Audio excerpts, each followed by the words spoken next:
बिस्मिल्लाहिर्रहमानिर्रहीम अस्सलाम वालेकुम वरहमतुल्लाहि वबरकातुहू। Students, I hope you all will be fine. Allah पाक आप लोगों को ईमान, सेहत और तकवा की बेहतरीन हालतों में रखें। आज हमने ऑर्गेनिक केमिस्ट्री में अपना चैप्टर नंबर 6 स्टार्ट करना है, जो कि है हेट्रोसाइक्लिक कंपाउंड्स।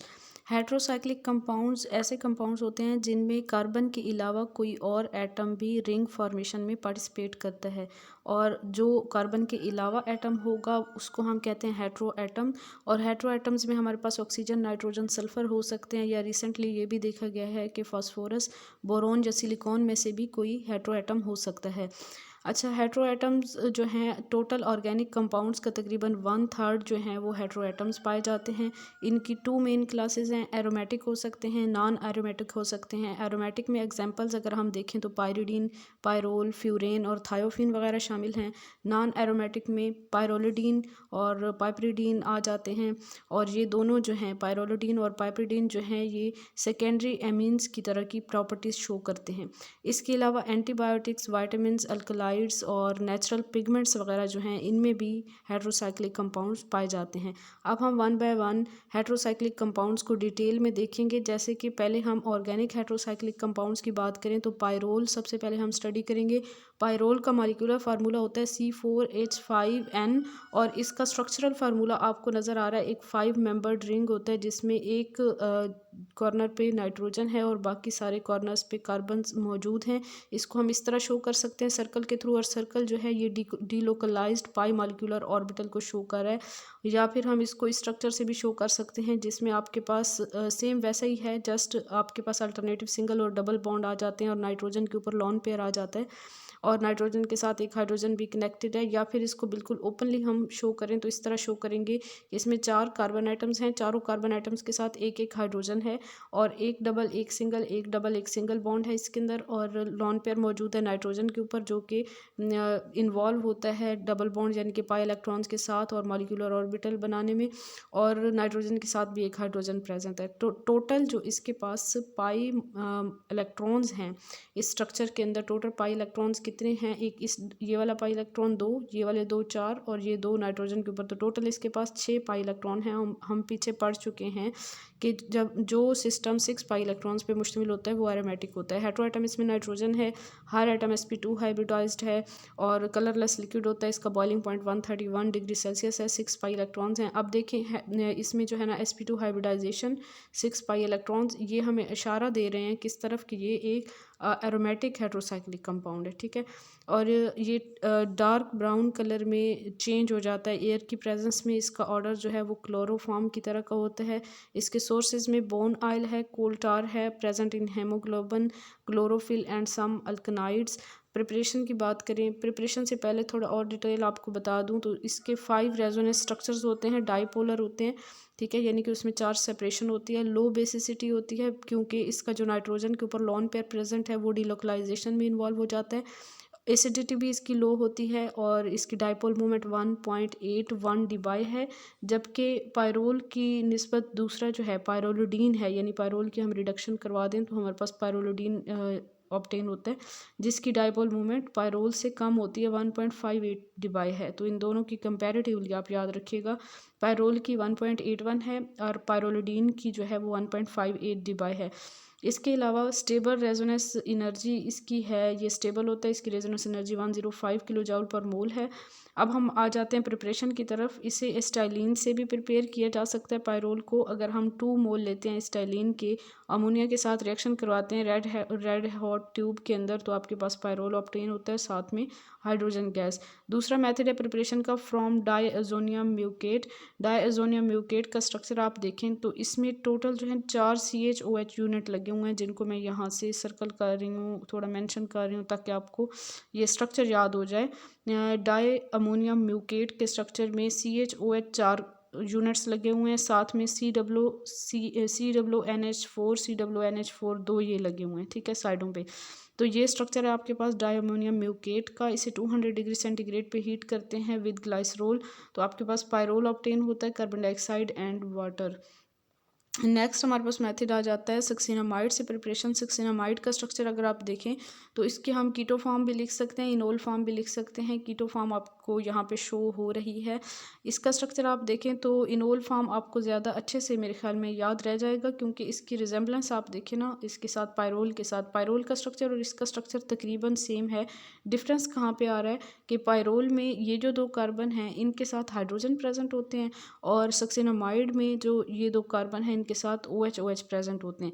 तो सेम तकरीबन वही स्ट्रक्चर है, थोड़ा सा डिफरेंस है। इस तरह से आप याद करें और फिर इसको इनोल फार्म को आप कन्वर्ट कर लें कीटो फार्म में, तो ये कीटो फार्म आपके पास बन जाती है, जिसमें हाइड्रोजन जो है ना वो ऊपर वाले दोनों कार्बन के साथ शिफ्ट हो गए। ये दोनों हाइड्रोजन जो हैं इन कार्बन के पास आ गए, यहाँ से डबल बॉन्ड सिंगल बॉन्ड में हमने चेंज किए, और कार्बन ऑक्सीजन वाला जो बॉन्ड था उसको हमने डबल में कन्वर्ट किया, तो ये कीटो फार्म बन गई। ठीक है, इसको आराम से वीडियो को रोक के देखिएगा। जिंक की प्रेजेंस में स्टीम डिस्टिलेशन करते हैं तो हमारे पास जो सक्सिनामाइड है वो चेंज हो जाता है पायरोल में, और साथ में जिंक ऑक्साइड बनता है। उसके बाद हमारे पास है इसकी preparation from furan. Commercial scale पे हम फ्यूरेन से इसे ऑब्टेन करते हैं, और फ्यूरेन का स्ट्रक्चर भी आपको नज़र आ रहा है यहाँ पे। फ्यूरेन भी हेट्रोसाइक्लिक कंपाउंड है जिसके अंदर हेट्रो एटम ऑक्सीजन होता है। फ्यूरेन का अमोनिया के साथ हम रिएक्शन करवाते हैं in the presence of alumina steam and we heat it at 400 degree centigrade, तो पायरोल और वाटर ऑब्टेन होते हैं। From succinic dialdehyde with ammonia, succinic dialdehyde का अमोनिया के साथ रिएक्शन करवाएंगे। सक्सिनिक डाई एल्डिहाइड का आपको स्ट्रक्चर नज़र आ रहा है यहाँ पे। अच्छा, सक्सिनिक एसिड का जो स्ट्रक्चर होता है ना वो आप याद कर लें, बार बार जो है वो सक्सिनिक का नेम आ रहा है, तो सक्सिनिक एसिड का मैं आपको स्ट्रक्चर यहाँ पे बता देती हूँ। सक्सिनिक एसिड, ठीक है, सक्सिनिक एसिड का स्ट्रक्चर स्टूडेंट्स कुछ इस तरह से होता है, CH2 और फिर इधर भी COOH और इस तरफ भी COOH, तो ये है सक्सिनिक एसिड। तो सक्सिनिक एसिड से बन रहा है सक्सिनिक डाईएल्डिहाइड, इसी से आपने जो है वो डाईएल्डिहाइड बना लिया, तो इसीलिए इसको सक्सिनिक डाईएल्डिहाइड कह रहे हैं। तो यहाँ से आप नोट कर लें, फिर मैं इरेज करती हूँ और फिर आप दोबारा स्ट्रक्चर को देखें। आप देखें जी, सक्सिनिक डाईएल्डिहाइड है ये, क्योंकि इसमें यहाँ पे भी एल्डिहाइड ग्रुप है, यहाँ पे भी फॉर्माइल ग्रुप है। तो इसकी अगर डाईन डायोल फॉर्म अगर हम बनाएं तो आप इस तरह से भी बना सकते हैं इसकी डाईन डायोल फॉर्म। जस्ट हमने बॉन्ड्स को चेंज कर दिया है, यहाँ से इनको डिस्प्लेस कर दिया, ये वाला बॉन्ड यहाँ पे शिफ्ट हुआ और ये वाला बॉन्ड यहाँ पे शिफ्ट हुआ, तो हाइड्रोजन जो हैं फिर आपके पास शिफ्ट हो जाएंगे। ये जो दो हाइड्रोजन हैं ये यहाँ पे आ जाएंगे ऑक्सीजन के साथ, तो ये वाली फॉर्म आ जाएगी डाईन डायोल फॉर्म। अमोनिया के साथ रिएक्शन करवाएंगे, पायरोल ऑब्टेन होगा और साथ में वाटर। ये था सक्सिनिक डाईएल्डिहाइड विद अमोनिया। उसके बाद हमारे पास आ जाते हैं synthesis of pyrrole derivatives. Pyrrole derivatives की सिंथेसिस में ये जो नेमिंग रिएक्शन है ये इंपॉर्टेंट होते हैं, जैसे कि पाल्कनोर सिंथेसिस है, इसमें आपने रिएक्टेंट्स प्रोडक्ट्स वगैरह याद रखने हैं, स्पेशली रिएक्टेंट्स और कंडीशन याद रखनी है, क्योंकि MCQs में रिएक्टेंट्स या कंडीशन में से कुछ पूछा जा सकता है, या फिर आपको रिएक्टेंट्स वगैरह कंडीशन बता दी जाए और आपसे ये पूछा जा सकता है कि इस रिएक्शन का स्पेसिफिक रिएक्शन का नेम क्या है। तो पाल्कनोर सिंथेसिस जो है इसमें हम 1,4 डाई कीटोन लेते हैं और उसका रिएक्शन करवाते हैं अमोनिया या अमीन के साथ। 1,4 डाई कीटोन का अमोनिया या अमीन के साथ रिएक्शन करवाते हैं, हीट करते हैं, तो 2,5 डाई सब्स्टिट्यूटेड पायरोल ऑब्टेन हो जाता है हमारे पास। 2 और 5 पोजीशन के ऊपर 2 सब्स्टिट्यूएंट लगते हैं, साथ में वाटर प्रोड्यूस होता है।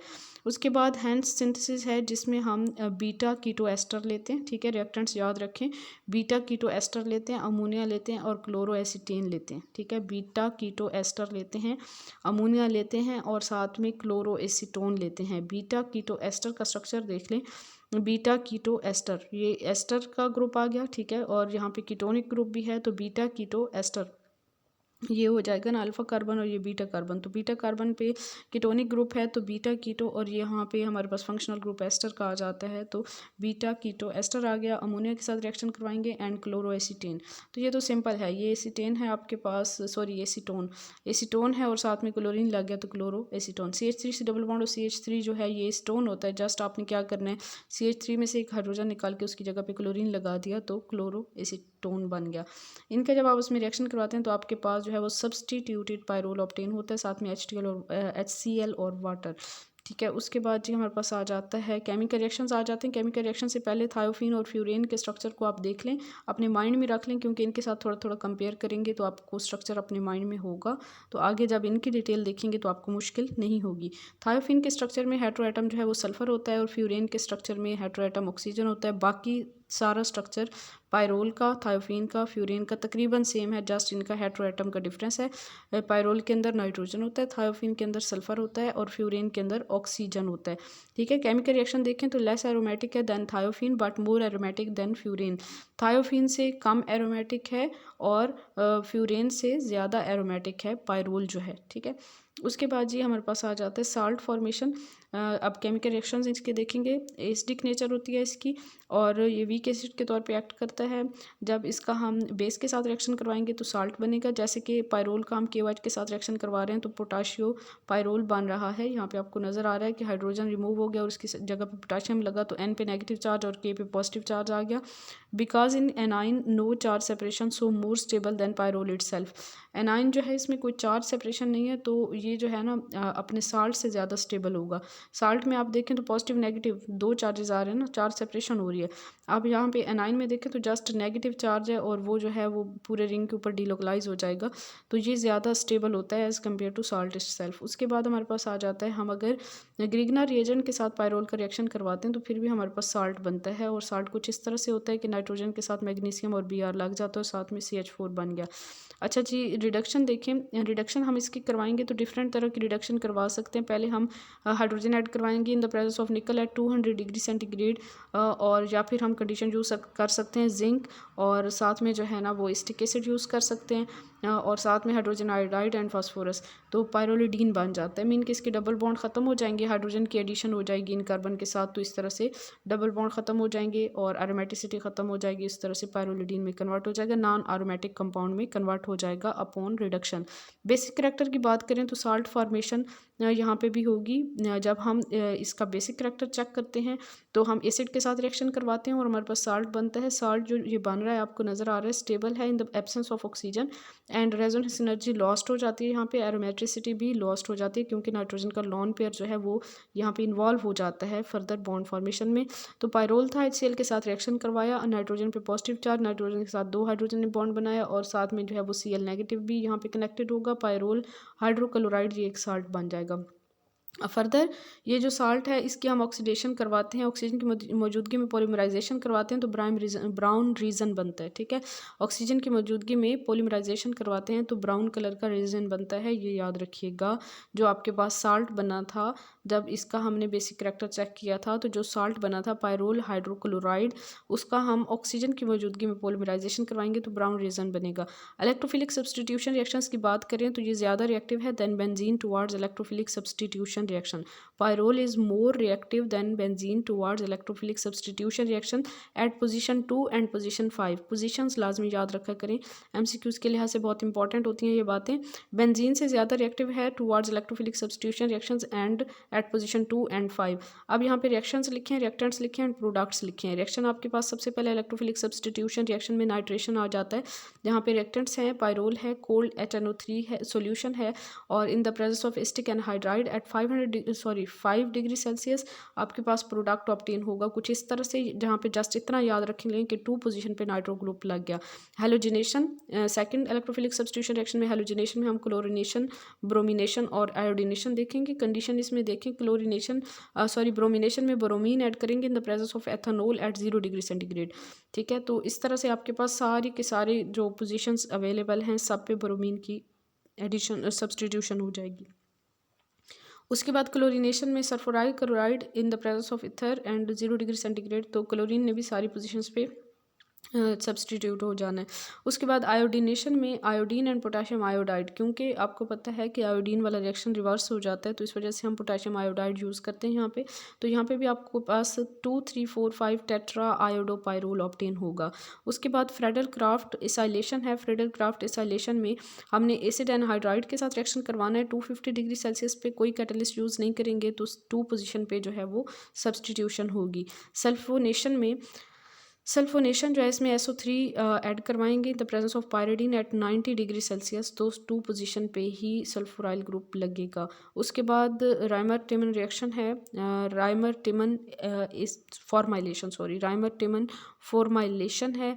इसमें हमने CHCl3 लेना होता है और एक्वस KOH लेंगे पायरोल के साथ, CHCl3 प्लस एक्वस KOH, तो पायरोल 2 एल्डिहाइड बनेगा एंड 3 क्लोरोपायरिडीन बनेगा। ठीक है, एक तो पायरोल 2 पोजीशन पे सब्सटीट्यूशन हो जाएगी एसाइल ग्रुप की, सॉरी फॉर्माइल ग्रुप की, और 3 क्लोरोपाइरिडीन भी साथ में बनेगा। यहाँ पे रिंग एक्सपेंशन भी हो गया है। उसके बाद डायज़ो कपलिंग है। डायज़ो कपलिंग में बेंजीन डायज़ोनियम क्लोराइड लेते हैं, पायरोल के साथ रिएक्शन करवाते हैं वीक एसिडिक सॉल्यूशन की मौजूदगी में, तो 2 पोजीशन पे सब्सटीट्यूशन होगी, 2 फिनाइल एजोपायरोल बनेगा, 2 फिनाइल एजोपायरोल, ठीक है, 2 पोजीशन पे सब्सटीट्यूशन होगी, साथ में HCl बनेगा। पॉलीमराइजेशन रिएक्शन में इन the presence of concentrated acid जब हम पॉलीमराइजेशन करवाते हैं तो हमारे पास कुछ इस तरह से पॉलीमराइजेशन होती है। यहाँ पे भी याद रखें कि 2 पोजीशन से ही पॉलीमराइजेशन हो रही है, फर्दर ये रिएक्शन इसी तरह चलता जाएगा अगर हम मज़ीद इसमें पायरोल ऐड करवाते जाएंगे। रिंग एक्सपेंशन रिएक्शन में हम सोडियम मिथॉक्साइड के साथ और मिथाइलिन आयोडाइड के साथ, सोडियम मिथॉक्साइड के साथ और मिथाइलिन आयोडाइड के साथ पायरोल का रिएक्शन करवाते हैं तो पायरिडीन बन जाता है, पायरिडीन बनेगा। यानी कि रिंग यहाँ पे एक्सपैंड हो गया है, पहले 5 मेंबर रिंग था और अब आपके पास 6 मेंबर रिंग बन गया है, साथ में सोडियम आयोडाइड और मिथाइल अल्कोहल बनेगा। रिंग ओपनिंग रिएक्शन में हम हाइड्रोक्सल अमीन के साथ रिएक्शन करवा रहे हैं, इथाइल अल्कोहल की प्रेजेंस में हीट करेंगे तो आपके पास सक्सीन डाई एल्डोक्साइम बनेगा, सक्सीन डाई एल्डोक्साइम बनेगा। सक्सीनिक एसिड वाला स्ट्रक्चर आप माइंड में रखें तो आपको ये स्ट्रक्चर याद करने में आसानी होगी। सक्सीन डाई एल्डोक्साइम बन जाएगा और इसमें आप ये ग्रुप्स याद रखें कि NOH 2 ग्रुप लगे हुए हैं और कार्बन और नाइट्रोजन का डबल बॉन्ड है। पायरोल के यूजेस देखें तो इसे एज अ सॉल्वेंट यूज़ किया जाता है कमर्शियल स्केल पे, as intermediate in production of nylon and for pharmaceuticals. Pyridine आ जाता है सेकंड हमारा जो कंपाउंड है हेट्रोसाइक्लिक कंपाउंड जो कि एरोमेटिक है, इसे हम एजोबेंजीन भी कहते हैं, पायरिडीन को हम एजोबेंजीन भी कहते हैं। पायरिडीन जो है ये 6 मेंबर रिंग होता है, इसमें हेट्रो एटम नाइट्रोजन होता है, कलरलेस लिक्विड है, बॉइलिंग पॉइंट इसका 115 डिग्री सेल्सियस है, वाटर में सोलबल है और ज़्यादातर ऑर्गेनिक सॉल्वेंट में भी सोलबल है, soluble in water and most organic solvent. And इसके सोर्सेज में भी बॉन ऑयल आ जाता है, लाइट फ्रैक्शन ऑफ कोल टार आ जाता है, एरोमेटिक की नेचर है, 6 पाई इलेक्ट्रॉन है इसके अंदर और इसमें नाइट्रोजन का लोन पेयर इन्वॉल्व नहीं होता, इसके अपने 6 पाई इलेक्ट्रॉन्स होते हैं। इसकी डायपोल मोमेंट 2.25 डिबाई है, 2.25 डिबाई, ठीक है। पायरिडीन की डायपोल मोमेंट 2.25 डिबाई है और पायरोलिडीन की डायपोल मोमेंट 1.17 डिबाई है, 1.17 डिबाई। इसके रेजोनेंस स्ट्रक्चर देखें तो इसके टोटल 5 रेजोनेटिंग स्ट्रक्चर्स हैं और रेजोनेंस एनर्जी इसकी याद रखिएगा 125 किलो जॉल पर मोल है, 125 किलो जॉल पर मोल। सारे एटम्स sp2 हाइब्रिडाइज हैं तभी तो ये आपके पास एरोमेटिक है। इसकी बेसिक नेचर भी होती है due to lone pair of electron more basic than pyrrole. Pyrrole में तो लॉन पेयर इन्वॉल्व हो जाता है रेजोनेंस में, मीन कि वो डिलोकलाइजेशन में इन्वॉल्व हो जाता है, लेकिन पायरिडीन में जो है वो डिलोकलाइजेशन में इन्वॉल्व नहीं होता, तो इस वजह से इसका लॉन पेयर जो है अवेलेबल होता है, तो इस वजह से इसमें बेसिक करेक्टर ज़्यादा होता है as compare to pyrrole. Behave like typical tertiary amine की तरह बिहेव करता है ये, less basic than aliphatic amines, aliphatic amine से कम बेसिक है, लेकिन ये एलिफेटिक अमीन से कम बेसिक है क्योंकि एलिफेटिक अमीन्स में sp3 हाइब्रिडाइजेशन होती है और उनमें एस करेक्टर कम होता है, ठीक है, ये बात याद रखिएगा। प्रिपरेशन की बात करें तो फ्रॉम स्टाइलिन से इसे भी प्रिपेयर किया जा सकता है। स्टाइलिन का HCN के साथ रिएक्शन करवाएंगे एट 500 डिग्री सेंटीग्रेड हीट करेंगे तो पायरिडीन बनेगा। From hydrochloride of pentamethylene diamine hydrochloride से प्रिपरेशन है पेंटामिथाइलिन डायमीन जो है इसका हम रिएक्शन इसे हम हीट करवाते हैं तो इसमें से NH4Cl और HCl जो है ये रिमूव हो जाएंगे ग्रुप्स और पाइपरिडीन बनेगा। फिर पाइपरिडीन का H2SO4 के साथ रिएक्शन करवाएंगे 300 डिग्री सेंटीग्रेड पे तो पायरिडीन में कन्वर्ट हो जाएगा ये। हैंस सिंथेसिस से इसे भी बनाया जाता है, डेरिवेटिव ऑफ पायरिडीन बनते हैं, इससे हमारे पास एसिटोएस्टिक एस्टर लेंगे या फिर बीटा केटो एस्टर। अब आपको याद आ रहा होगा कि पायरोल में जब हमने हैंस सिंथेसिस देखा था तो वहाँ पे भी हमने बीटा कीटो एस्टर लिया था, तो बीटा कीटो एस्टर जो है वो रिएक्टेंट है इन हैंस सिंथेसिस और साथ में अमोनिया। इस तरह से हमारे पास 1,4 डाई हाइड्रोपायरिडीन बनेगा जिसके हम एरोमेटाइजेशन करवाएंगे बाय ऑक्सीडेशन विद HNO3 तो 2,4,6 ट्राई मिथाइल पायरिडीन। इस तरह से आप रिएक्शंस को आपस में कंपेयर करके याद करेंगे तो आपको आसानी होगी, देर तक आपको याद भी रहेंगे और पेपर में आप कंफ्यूज भी नहीं होंगे, ठीक है। उसके बाद रिएक्शंस हैं इसके much less reactive towards electrophilic substitution reactions. वो जो था पायरोल वो ज़्यादा रिएक्टिव था towards electrophilic substitution reaction as compare to benzene, लेकिन जो पायरिडीन है it is much less reactive towards electrophilic substitution reaction than benzene. Drastic conditions पे ही ये इलेक्ट्रोफिलिक सब्सटीट्यूशन रिएक्शन देता है। Electrophilic substitution reaction occur at position 3, उसकी position 2 और 5 पे होती थी और इसकी पोजीशन 3 पे होती है because stable carbocation intermediate is formed. तो इलेक्ट्रोफिलिक सब्सटीट्यूशन जो है इसकी पोजीशन पोजीशन 3 पे होगी। यहाँ पे आपको पोजीशन 3 पे मैंने दिखा भी दिया है। नाइट्रेशन, सल्फोनेशन, ब्रोमिनेशन वगैरह जो है वो 3 पोजीशन पे इलेक्ट्रोफिलिक सब्स्टिट्यूशन रिएक्शन होगी।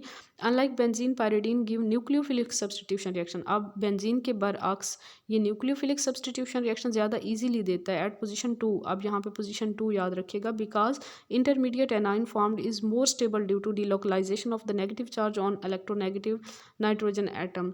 रीज़न यही होती है कि आपका जो बाद में स्पीशी जो बन रही होती है, जो एनाइन या जो भी स्पीशी बन रही होती है, अगर उसकी स्टेबिलिटी ज़्यादा है तो आपके पास उस रिएक्शन होने के चांसेस ज़्यादा होते हैं। इफ़ पोजीशन 2 और 6 are occupied than substitution occur at position 4। अगर पोजीशन 2 और 6 पहले से ऑक्युपाइड हों तो देन पोजीशन 4 के ऊपर सब्स्टिट्यूशन होगी, nucleophilic substitution.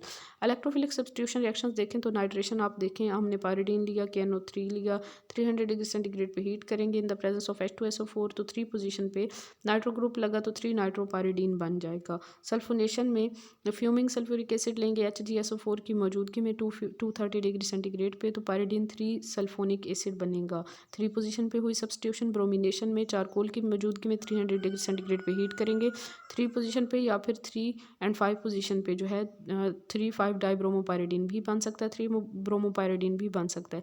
Pyridine does not undergo Friedel Crafts acylation and alkylation. ये इंपॉर्टेंट बात आ गई, याद रखिएगा कि पायरिडीन जो है ये फ्रीडल क्राफ्ट एसाइलेशन या अल्काइलेशन रिएक्शंस नहीं देता, because Lewis acid coordinate with the lone pair of nitrogen. इसमें रीज़न ये है कि लुईस एसिड जो है ये लॉन पेयर के साथ कोऑर्डिनेट कर लेते तो कुछ इस तरह का प्रोडक्ट बन जाता है, तो फर्दर जो है हमारा डिज़ायर्ड रिएक्शन प्रोसीड नहीं होता।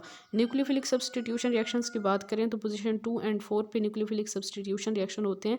रिएक्ट विद स्ट्रॉन्ग न्यूक्लियोफाइल के साथ रिएक्ट करते हैं। रिएक्शन विद सोडामाइड, यानी कि इस रिएक्शन को हम चिचिबाबिन रिएक्शन भी कहते हैं, ठीक है। और ये सोडामाइड के साथ रिएक्शन होता है पायरिडीन का सोडामाइड के साथ रिएक्शन करवाएंगे लिक्विड अमोनिया की प्रेजेंस में 100 डिग्री सेंटीग्रेड, चिचिबाबिन रिएक्शन भी इसे कहते हैं। तो इस तरह से आप रिएक्टेंट्स याद रखिएगा और रिएक्शन का नेम याद रखिएगा, ये इंपॉर्टेंट चीज़ है। कंडीशंस भी याद रखिएगा, आपके पास प्रोडक्ट बनेगा 2 amino pyridine and sodium hydride भी बनेगा साथ में, ठीक है। उसके बाद जी हमारे पास आ जाता है रिएक्शन विद फिनाइल लिथियम के साथ रिएक्शन करवाएंगे तो आपके पास यहाँ पे कंडीशन होगी 110 डिग्री सेंटीग्रेड पे हीट करेंगे 2 फिनाइल पायरिडीन बनेगा और लिथियम हाइड्राइड बनेगा साथ में। रिएक्शन विद ब्यूटाइल लिथियम के साथ रिएक्शन करवाएंगे 110 डिग्री सेंटीग्रेड पे तो 2 पोजीशन पे ही हमारे पास सब्स्टिट्यूएंट लगेगा। रिएक्शन विद पोटाशियम हाइड्रोक्साइड वाला भी 2 हाइड्रोक्सी पायरिडीन बनेगा और साथ में KH बनेगा। रिएक्शन विद कंडीशन देख लें, 300 डिग्री सेंटीग्रेड पे हीट करें with KOH। Reaction with nucleophile के साथ रिएक्ट करेंगे तो कुछ इस तरह से रिएक्शन होगा, N मिथाइल पायरिडीनियम आयोडाइड बनेगा, N मिथाइल पायरिडीनियम आयोडाइड।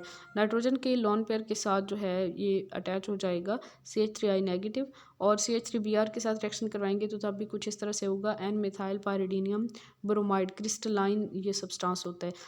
फर्दर हम रिडक्शन देखें तो रिडक्शन H2NI या फिर PT लेंगे और सोडियम एंड इथाइल अल्कोहल, ये दोनों डिफरेंट कंडीशंस हम ले सकते हैं तो इसमें पाइपरिडीन बनेगा। पायरिडीन जो है वो पाइपरिडीन में चेंज हो जाएगा। इसके अलावा रिडक्शन के कुछ और भी इसके प्रोसीजर्स हैं, कुछ और भी इसके रिएक्शंस हैं रिडक्शन के, जैसे कि हम पायरिडीन लें, अगर लिथियम एल्यूमिनियम हाइड्राइड के साथ रिडक्शन करवाते हैं तो फिर आपके पास जो प्रोडक्ट बनता है ना वो बनता है जी 1,2 डाई हाइड्रोपायरिडीन।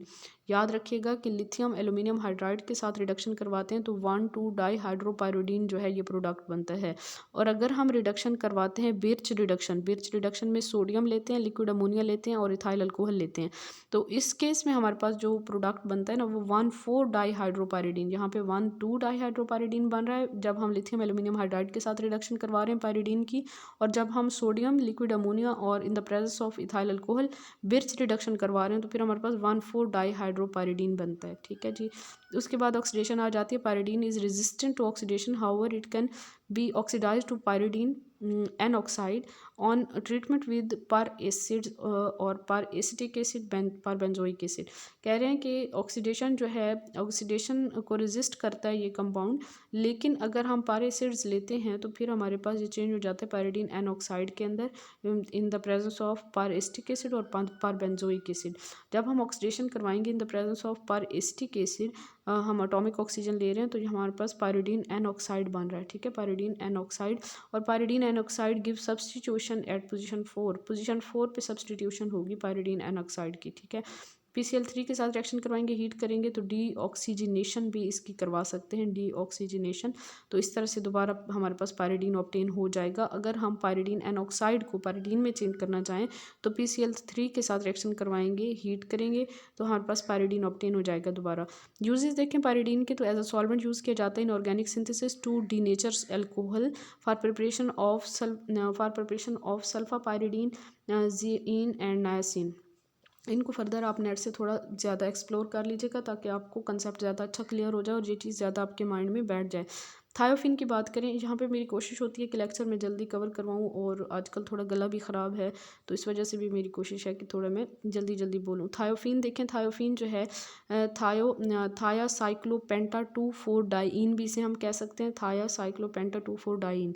और इसका स्ट्रक्चर आपको नज़र आ रहा है, यहाँ पे 2 डबल बॉन्ड हैं, 3 सिंगल बॉन्ड हैं, सल्फर हेट्रोएटम है, लॉन पेयर भी प्रेजेंट है सल्फर के ऊपर जो कि डिलोकलाइजेशन में इन्वॉल्व भी होगा।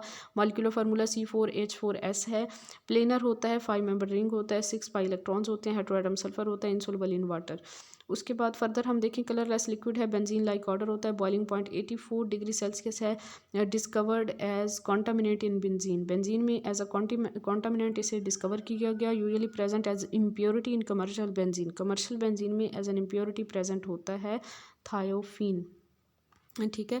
उसके बाद जी हमारे पास आ जाता है रेजोनेंस एनर्जी इसकी 117 किलो जूल पर मोल है। जितने भी आप यहाँ पे हेट्रोसाइक्लिक कंपाउंड्स पढ़ रहे हैं उनकी ये करैक्टरिस्टिक्स कंपैरेटिवली एक टेबल बना लें, जैसे सब की जितने अभी तक हमने 3 पढ़े हैं, पायरोल और पायरोल के बाद हमने पायरिडीन पढ़ा और अब हम थायोफिन पढ़ रहे हैं, तो तीनों के लिए एक टेबल बनाएं, तीनों की रेजोनेंस एनर्जी, तीनों के पाई इलेक्ट्रॉन्स कितने इन्वॉल्व होते हैं, तीनों के स्ट्रक्चर में हेट्रोएटम कौन सा है, तीनों में हाइब्रिडाइजेशन कौन सी। इस तरह से आपको कंपैरेटिवली ज़्यादा अच्छे से याद रहेगा और लॉन्ग लास्टिंग भी होगा। More resonating structures, more stable, less reactive, D orbital of sulphur also involve in resonance. इसके रेजोनेटिंग स्ट्रक्चर ज़्यादा होते हैं इसलिए ज़्यादा स्टेबल है और इसकी रीज़न ये है कि ये लेस रिएक्टिव भी है और रीज़न इसकी ये है कि इसमें डी ऑर्बिटल इन्वॉल्व होते हैं सल्फर के रेजोनेंस के अंदर। Boiling point of the thiophene and benzene are very close to each other, that's why they can not be separated by distillation. Boiling point बहुत क्लोज हैं बेंजीन और thiophene के, तो इनको डिस्टिलेशन के थ्रू सेपरेट नहीं किया जा सकता। Thiophene can be separated from benzene by shaking it with Raney and nickel, और ये मेथड है कि रेन एंड निकल के साथ हम इसको शेक करें तो फिर हम थायोफिन और बेंजीन को सेपरेट कर सकते हैं from the mixture. Preparation of thiophene, thiophene को भी हम एस्टाइलिन से ऑब्टेन कर सकते हैं जब हम एस्टाइलिन का हाइड्रोजन सल्फाइड के साथ रिएक्शन करवाते हैं in the presence of alumina at 400 degree centigrade, तो थायोफिन हमारे पास ऑब्टेन होगा। थायोफिन का ये स्ट्रक्चर बना लें, ये बना लें, आपकी मर्जी है, साथ में हाइड्रोजन गैस ऑब्टेन होगी। N butane and sulphur in vapour phase, जब एन ब्यूटेन और सल्फर का हम वेपर फेज में रिएक्शन करवाते हैं 650 डिग्री सेल्सियस टेम्परेचर यूज़ किया जाता है, थायोफिन एंड H2S ऑब्टेन होते हैं by heating sodium succinate with phosphorus trisulphide. Laboratory method है ये, सोडियम सक्सीनेट का फॉस्फोरस ट्राइसल्फाइड के साथ हम रिएक्शन करवाते हैं, हीट करवाते हैं तो थायोफिन ऑब्टेन होता है, साथ में बाय प्रोडक्ट भी ऑब्टेन होते हैं। By distillation of furoic acid with barium sulphide, furoic acid आपको नज़र आ रहा है यहाँ पे, इसका बेरियम सल्फाइड के साथ रिएक्शन करवाते हैं। यहाँ पे फ्यूरेन का स्ट्रक्चर है ना ये वाला, और इसके साथ हमारे पास एस्टिक ग्रुप बन लग गया तो फिर जो है ना एस्टिक एसिड वाला ग्रुप लग गया, तो मीन के जो फंक्शनल ग्रुप है एसिड का, तो इस तरह से ये फ्यूरोइक एसिड बन गया, बेरियम सल्फेट के साथ डिस्टिल करेंगे तो थायोफिन बनेगा और बेरियम कार्बोनेट बनेगा। रिएक्शंस देखें इसके, तो does not show any basic properties. ये जो थायोफिन है ये कोई भी बेसिक प्रॉपर्टी शो नहीं करता। Much more stable to acids than pyrrole और फ्यूरेन, पायरोल और फ्यूरेन से ज़्यादा स्टेबिलिटी शो करता है towards acid. Doesn't undergo Diels Alder reaction, Diels Alder reaction भी थायोफिन नहीं देता। इलेक्ट्रोफिलिक सब्सटीट्यूशन रिएक्शंस की बात करें तो ज़्यादातर कार्बन 2 पे इलेक्ट्रोफिलिक सब्सटीट्यूशन होती है, कार्बन 3 पे तब होती है जब आपके पास कार्बन 2 दोनों जो कार्बन 2 हैं वो ऑक्युपाइड हों। नाइट्रेशन, सल्फोनेशन और हेलोजिनेशन के जो इसके रिएक्शन है बिल्कुल फ्यूरेन की तरह के हैं। फ्यूरेन हम आगे पढ़ने जा रहे हैं तो वहाँ पे आप जब पढ़ेंगे ना तो इसको भी अपने माइंड में रखिएगा, ठीक है। नाइट्रेशन, सल्फोनेशन और हेलोजिनेशन जो है फ्यूरेन की तरह के थायोफिन के रिएक्शंस होते हैं। ब्रोमिनेशन की बात करें तो ये एन ब्रोमोसक्सिनामाइड के साथ जब हम इसका रिएक्शन करवाते हैं, एन ब्रोमोसक्सिनामाइड का आपको स्ट्रक्चर नज़र आ रहा है तो आपके पास सक्सिनामाइड ऑब्टेन होता है, ठीक है, सक्सिनामाइड। आयोडीनेशन करवाते हैं तो आयोडीन के साथ रिएक्शन करवाते हैं HDO की प्रेजेंस में, तो 2 पोजीशन पे आयोडीन जो है उसने सब्स्टिट्यूट होना है। Chlorination mercuration reaction with N butyl lithium, ये भी बिल्कुल फ्यूरेन की तरह के इसके रिएक्शन है, इसलिए यहाँ पे मैंने मेंशन नहीं किए। नेक्स्ट सेक्शन में हम फ्यूरेन को देखने जा रहे हैं, तो वहाँ पे आप लोग इसको भी अपने माइंड में रखिएगा। रिडक्शन देखें तो जब हम इसकी HgNa और C2H5OH की प्रेजेंस में रिडक्शन करवाते हैं तो इसने चेंज हो जाना होता है टेट्राहाइड्रोथायोफीन में, ठीक है, टेट्राहाइड्रोथायोफीन, यानी कि डबल बॉन्ड इसके खत्म हो जाएंगे विद रेने निकल जस्ट लाइक फ्यूरेन। रेने निकल के साथ अगर हम इसकी रिडक्शन करवाते हैं तो फिर बिल्कुल फ्यूरेन की तरह की रिडक्शन होती है। ऑक्सीडेशन की बात करते हैं तो stable to atmospheric oxidation and to common oxidizing agent, atmospheric oxidation और कॉमन ऑक्सीडाइजिंग एजेंट की तरफ जो है ये स्टेबिलिटी शो करता है। ओजोन के साथ अगर हम इसकी ऑक्सीडेशन करवाएंगे तो ऑर्थो मरकैप्टो बेंजल डिहाइड बनेगा, ओजोन के साथ करवाएंगे ऑक्सीडेशन तो ऑर्थो मरकैप्टो बेंजल डिहाइड बनेगा। और फ्यूरेन आ गया, अब हमारा फ्यूरेन के कुछ रिएक्शन थायोफिन से मिलते जुलते हैं, तो वो आप लोग अपने माइंड में रख के इसको स्टडी कीजिएगा। फ्यूरेन भी एरोमेटिक है, इसमें भी 6 पाई इलेक्ट्रॉन्स हैं। फ्यूरेन का स्ट्रक्चर भी आप लोग जानते हैं कि इसमें हेटेरोएटम जो है वो ऑक्सीजन होता है इस तरह से, यहाँ पे इसमें जो है वो एक सर्कल ड्रा कर सकते हैं। कलरलेस वोलेटाइल लिक्विड है, बॉइलिंग पॉइंट 32 डिग्री सेल्सियस है, क्लोरोफॉर्म की तरह की स्मेल होती है, लेस रिएक्टिव है देन पायरोल। प्रिपरेशन की बात करें तो फरफ्यूरल से इसे हम ऑब्टेन कर सकते हैं। फरफ्यूरल का ये आपको स्ट्रक्चर नज़र आ रहा है, फ्यूरेन के ऊपर ही हम 2 पोजीशन पे अगर ये फॉर्माइल ग्रुप लगा दें तो ये फरफ्यूरल होता है। इसकी हम ऑक्सीडेशन करवाते हैं K2Cr2O7 in the presence of acid, acidic medium में, तो फ्यूरोइक एसिड बनेगा पहले, फिर उसे हीट करेंगे तो फ्यूरेन और साथ में कार्बन डाइऑक्साइड। उसके बाद हमारे पास है म्यूसिक एसिड। म्यूसिक एसिड का स्ट्रक्चर आपको नज़र आ रहा है, यहाँ पे COH है और CHOH के 4 यूनिट्स हैं, देन COH है। म्यूसिक एसिड ड्राई डिस्टिलेशन करवाते हैं, वाटर और कार्बन डाइऑक्साइड निकल जाना है, फ्यूरिक एसिड बनेगा, देन उसकी डीकार्बोक्सिलेशन करवाएंगे, हीट करवाएंगे, फ्यूरेन ऑब्टेन हो जाएगा। फ्रॉम फरफ्यूरल डीकार्बोक्सिलेशन, तो फरफ्यूरल से डीकार्बोक्सिलेशन करवाएंगे स्टीम Ag2O की प्रेजेंस में, तो फ्यूरेन और साथ में carbon monoxide. From succinic dialdehyde dehydration करवाएंगे, सक्सिनिक डाइल्डिहाइड की डिहाइड्रेशन, डिहाइड्रेटिंग एजेंट यानी कि फॉस्फोरस पेंटॉक्साइड यूज़ करेंगे, हीट करेंगे, फ्यूरेन और वाटर ऑब्टेन होंगे। रिएक्शंस की बात करें तो केमिकली रिजेंबल करते हैं बेंजीन के साथ, but tends to break open readily at oxygen linkage. वैसे तो बेंजीन से रिजेंबल करते हैं लेकिन ये ज़्यादा इजीली ओपन रिएक्शन दे देता है, मीन के इसका रिंग टूट जाता है ऑक्सीजन वाले बॉन्ड से। बेसिक करैक्टर की बात करें तो वीक बेस है और स्टेबल साल्ट बनाता है विद मिनरल एसिड्स। जैसे अगर हम HCl के साथ इसका रिएक्शन करवाते हैं तो फ्यूरेन हाइड्रोक्लोरिक एसिड बनेगा, और फ्यूरेन हाइड्रोक्लोरिक एसिड का ये स्ट्रक्चर आपको नज़र आ रहा है। उसकी अगर हम पोलिमराइजेशन करवा देते हैं ना तो हमारे पास ब्राउन रेजन ऑब्टेन होता है, और अगर हम हाइड्रोक्सिलेशन करवा देते हैं तो फिर हमारे पास सक्सिनिक डाइएल्डिहाइड ऑब्टेन होता है, ठीक है। तो ये इंपॉर्टेंट बातें याद रखिएगा। उसके बाद है इलेक्ट्रोफिलिक सब्स्टिट्यूशन रिएक्शन, ज़्यादातर कार्बन 2 पे होती है, कार्बन 3 पे तब होगी जब दोनों कार्बन 2 जो हैं अल्फ़ा एंड अल्फ़ा प्राइम जो हैं ये ऑक्यूपाइड होंगी। नाइट्रेशन की बात करें तो हॉट सोल्यूशन लेंगे HNO3 का और एस्टिक एनहाइड्राइड लेंगे, तो आपके पास 2 पोजीशन पे नाइट्रो ग्रुप लगेगा, तो 2 नाइट्रोफ्यूरेन बन जाएगा, साथ में बाई प्रोडक्ट। सल्फोनेशन की बात करें तो SO3 के साथ रिएक्शन करवाते हैं पैरिडीन की मौजूदगी में 70 डिग्री सेंटीग्रेड पे, तो आपके पास 2 पोजीशन पे SO3H ग्रुप लगेगा। Halogenation react vigorously with chlorine and bromine at room temperature to give poly halogenated products, does not react at all with iodine, ठीक है। मच माइल्डर कंडीशंस पे मोनो क्लोरो या bromo derivatives दे सकता है much milder conditions पे।